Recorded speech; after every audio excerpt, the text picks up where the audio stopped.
Everyone, তো আজ দেখো, এটা নিশ্চয়ই দেখে অনেকেই চিনতে পারছো। এটা হচ্ছে গাঠি কচু বা গুড়ি কচু, যাই বলো না কেন, আমরা গাঠি কচু বা গুড়ি কচু দুটোই বলে থাকি। তো আমি সেটাই তোমাদেরকে বলে দিলাম। তো আজকে কিন্তু এই গুড়ি কচু রান্না করব। তো আমি এই গুড়ি কচু কীভাবে করছি সেটা তোমাদের সাথে একটু শেয়ার করব। আর এর মধ্যে কিন্তু আরও দুটো জিনিস দিচ্ছি, সেটা হচ্ছে এই দেখো, আলু কেটে নিয়েছি একটু বড় বড় সাইজ করে, এই যে দেখতে পাচ্ছ। আর নিয়েছি ঝিঙে। তো এই ঝিঙে, আলু এবং গুঁড়ি কচু দিয়ে কিন্তু একটা নিরামিষ রেসিপি হবে। তো এই গরমে এই যে ঝিঙে আর কচু সাথে আলু, এগুলো কিন্তু সত্যিই খুব উপকারী। তাই ভাবলাম এটাই করছি যখন, তোমাদের সাথে একটু শেয়ার করি। তো চলো কিভাবে আমি রান্নাটা করছি সেটা তোমাদের সাথে শেয়ার করছি। দেখো, দেখতে থাকো। যদি ভালো লাগে অবশ্যই সাথে থেকো, পুরো ভিডিওটা ফুল ওয়াচ করো। চলো। তো এই যে কড়াইটা গরম হয়ে গেছে, আমি কিন্তু তেল দিয়ে দিয়েছি, দেখতে পাচ্ছ। এবার এই তেলের মধ্যে একটা তেজপাতা এবার দু টুকরো করে দিলাম, আর সাথে একটু জিরে ফোড়ন দিচ্ছি। তো জিরে কিন্তু দিয়েছি, জিরে থেকে একটা দারুণ সেন্ট বেরোচ্ছে। আর এখন কিন্তু আমি এই যে আলুগুলোকে দিয়ে দেবো। তো এই যে সামান্য পরিমাণে একটু নুন আর হলুদ এই দিয়ে কিন্তু আলুটাকে বেশ লাল করে আমি ভেজে দিচ্ছি। তো এখন অবধি যারা একটা লাইক করোনি, প্লিজ একটা লাইক করে ফুল ভিডিওটা ওয়াচ করো। আর প্লিজ কেউ স্কিপ করে দেখো না, কেটে কেটে দেখো না, এতে চ্যানেলের ক্ষতি হবে। তো প্লিজ তোমরা কেউ এটা করো না। আমি যখনই যার ভিডিও দেখছি ফুল ভিডিওটা কিন্তু ওয়াচ করার চেষ্টা করছি। চেষ্টা কি, আমি যখনই যারই ভিডিও দেখি ফুল ভিডিওটা দেখি।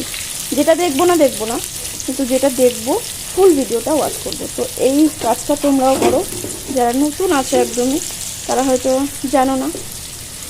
হ্যাঁ, অনেকে ভাবতে হয়তো যে আমি হয়তো জ্ঞান দিচ্ছি। না, জ্ঞান না, আমার নতুন চ্যানেল বলে মনে হচ্ছে, কিন্তু হ্যাঁ এটা আমার নতুন চ্যানেল। কিন্তু আমি কিন্তু অনেক আগে থেকেই চ্যানেল, মানে 1 থেকে 1.5 বছর আগে থেকে কিন্তু আমি ইউটিউব করছি।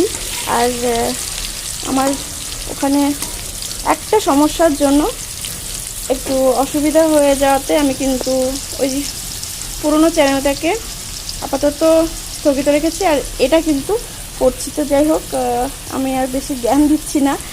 তো এটাই বলছি যে প্লিজ তোমরা কিন্তু কেউ স্কিপ করে দেখো না, এতে আমার চ্যানেল বা তোমার চ্যানেল সবারই কিন্তু ক্ষতি হবে। যারা আজ নতুন ভিজিট করেছো তাদের উদ্দেশ্যে বলি, যদি আমার ভিডিও ভালো লাগে তাহলে আমার সাথে বন্ধু হয়ে যেতে পারো। আর তার জন্য কিন্তু ফুল ভিডিওটাকে ওয়াচ করতে হবে, একটা লাইক করতে হবে এবং একটা কমেন্ট করে যেতে হবে। সাথে কিন্তু সাবস্ক্রাইব করে পাশে থাকা বেল আইকনটি ক্লিক করে রাখতে হবে, এতে করে আমার দেওয়া নিত্য নতুন ভিডিওগুলি কিন্তু তোমাদের কাছে ফার্স্ট পৌঁছে যাবে, আর খুব সহজে কিন্তু এটা দেখে নিতে পারবে। তো এই যে দেখো, অনেকটাই কিন্তু লাল লাল করে ভাজা হয়ে গেছে। আর এখন কিন্তু আমি এই গাঠি কচু বা গুঁড়ি কচু যাই বলে এটাকেও দিয়ে দিলাম। এটাকে কিন্তু সুন্দর করে ভেজে নেব। হ্যাঁ, একটা কথা বলি, আমি কিন্তু এই গুঁড়ি কচুটাকে সেদ্ধ করে নিইনি। তোমরা চাইলে সেদ্ধ করে নিতেই পারো, কিন্তু আমি কিন্তু সেদ্ধ করে নিইনি, কারণ এখনকার কচু সেদ্ধ করতে হয় না।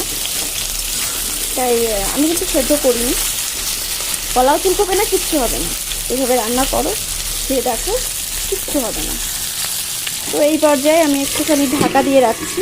এই যে দেখতেই পাচ্ছ, অনেকটাই কিন্তু ভাজা হয়ে গেছে আলু এবং কচুগুলো। খুব সুন্দর করে কিন্তু আমি ভেজে নিয়েছি। আর এবারে কিন্তু এই যে দেখতে পাচ্ছ, এগুলো দেবো। এগুলো লাস্টে দিচ্ছি, তার কারণ একটাই, কারণ ঝিঙে থেকে কিন্তু জল বের হয়, আর সেই কারণে কিন্তু লাস্টে দেওয়া। আগে কচুটা এবং আলুটাকে ভেজে নিয়ে তারপর কিন্তু আমি ঝিঙেটাকে দিলাম।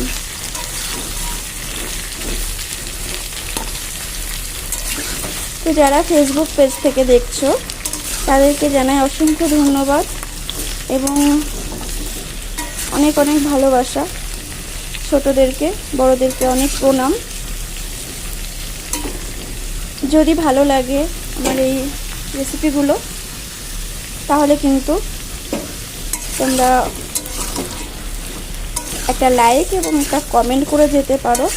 আর যদি খুব ভালো লেগে থাকে তাহলে আমার ইউটিউব চ্যানেলে তোমরা কিন্তু গিয়ে ওখানে বন্ধু হয়ে যেতে পারো। আর যারা ইউটিউব থেকে দেখছো তারা কিন্তু চাইলেই ফেসবুক পেজে জয়েন হয়ে যেতে পারো। যারা সাধারণ দর্শক আছো তাদের উদ্দেশ্যে বলি, অনেক অনেক স্বাগত, অনেক অনেক ধন্যবাদ তোমাদের সবাইকে। কেউ কমেন্ট করছো না বা লাইক করছো না, প্লিজ একটা লাইক করো। একটা লাইক, তোমাদের একটা লাইক কিন্তু আমার কাছে অনেকটা মূল্যবান, আরও 5 জনের কাছে ভিডিওটাকে পৌঁছে দেবে। তো একটা লাইক করো প্লিজ। আরও 2 মিনিট কিন্তু আমি এটাকে ঢাকা দিয়ে রাখবো।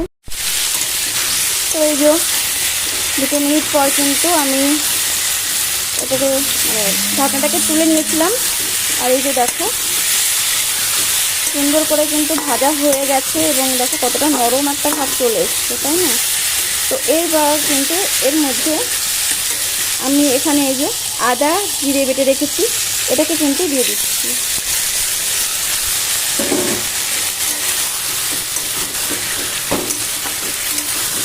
তেমন কিছু দিচ্ছি না, কিন্তু আদা জিরে আর কটা কাঁচা লঙ্কা দিয়েছিলাম, তো কালারের জন্য কিন্তু আমি এই যে একটুখানি রেড চিলি পাউডার দিয়ে দিলাম। আর দিচ্ছি হলুদ, পরিমাণ মতো এই যে হলুদ দিয়ে দিলাম পরিমাণ মতো। আমি কিন্তু আলু ভাজার টাইমে হলুদ এবং লবণ দিয়েছিলাম, তো আমার যতটুকু লাগবে ততটুকু কিন্তু দেবো। আমি নুনটা এখন অল্প করেই দিলাম। এবার এই জিনিসটাকে কিন্তু বেশ ভালো করে কষিয়ে নেব। দারুণ কিন্তু একটা কালার এসছে আর দারুণ একটা সেন্ট, দুটো মিলেমিশে একাকার। তো দেখতে পাচ্ছ আমার মশলাটা কিন্তু কষানো হয়ে গেছে। আর এখন আমি জল ঢেলে দিচ্ছি।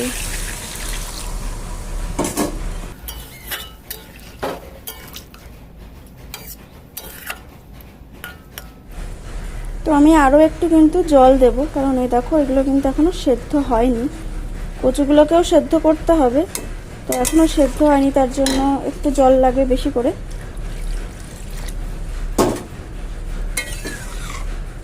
যেহেতু এটা ঝোল করব তাই ঝোলটাও রাখতে হবে, তারপর সেদ্ধটাও হতে হবে, তো সব মিলিয়ে আর কি একটু জল দিলাম বেশি করেই, দেখতেই পাচ্ছ।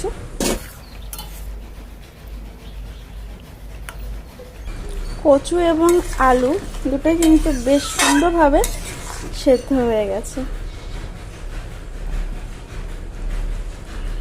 এবার আমি নামিয়ে নেব, আর তার আগে কিন্তু একটা জিনিস দেব, সামান্য পরিমাণ একটু চিনি দিচ্ছি আমি। তোমরা চাইলে এর মধ্যে গরম মশলাও দিতে পারো, আমার কাছে ছিল না তাই আমি গরম মশলাটা কিন্তু দিতে পারলাম না। তো এই যে দেখতে পাচ্ছ নিরামিষ কচু দিয়ে আলু দিয়ে কিন্তু ঝোল। তো আজকে রেসিপিটা কেমন লাগলো তোমাদের অবশ্যই কিন্তু আমাকে কমেন্ট করে জানিও। আর তোমাদের একটা কমেন্টের আশায় কিন্তু আমি বসে থাকবো। তোমাদের একটা কমেন্ট কিন্তু আমাকে আরও উৎসাহিত করবে নতুন নতুন রেসিপি দেওয়ার জন্য। আর হ্যাঁ, অবশ্যই একটা লাইক করে যেও। তো চলো আজকের মতো এই অবধি, দেখা হবে আবারও নতুন কোনো দিন নতুন কোনো রেসিপি বা কোনো ব্লগ ভিডিওর সাথে। ততক্ষণ সবাই সুস্থ থেকো, ভালো থেকো, এই কামনা জানিয়ে কিন্তু আজকের মতো আমি নূপুর বিদায় নিচ্ছি তোমাদের সবার কাছ থেকে। চলো টাটা, বাই বাই।